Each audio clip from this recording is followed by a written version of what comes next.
Hello' everyone, এজোপা চিনি পাইছেনে বাৰু? হয়, আপোনালোকে ঠিকেই ভাবিছে, এজোপা হৈছে তিলৰ গছ। এয়া আমাৰ ককা এটাই তিলৰ খেতি কৰি থৈছে। আমি গোটেইকেইজনীয়ে তিল কাটিবলৈ গৈছিলোঁ সেইদিনা পামলৈ।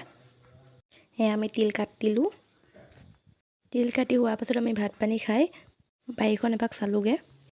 এয়া দেখিছেনে বাৰু, ককাই জলকীয়া ৰুই থৈছে আৰু ঢেৰ শাক পাচলি ৰুই থৈছে। ভিডিঅ'টো সম্পূৰ্ণকৈ চালে দেখিব।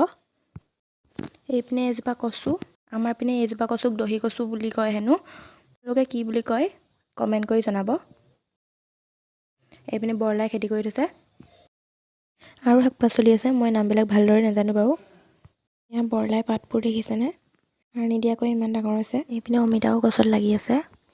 এয়া হ'ল আদা, বেঙেনা, এয়া নেমু। এইপিনে আমিও শাক পাচলি কেইটামান লৈ ঘৰলৈ উভতিলোঁ। এয়া আহোঁতে সৰিয়হতলীত ফটো কেইখনমান উঠিলোঁ। ৰাস্তাত বগৰী গছ দেখি বগৰীও কেইটামান পাৰি খালোঁ। ঘৰ আহি পালে সন্ধিয়াই হ'ল। ব্লগটো ইমানেই আছিলে। চাই ভাল পালে লাইক এটা কৰি চেনেলটো ছাবস্ক্ৰাইব কৰি দিব।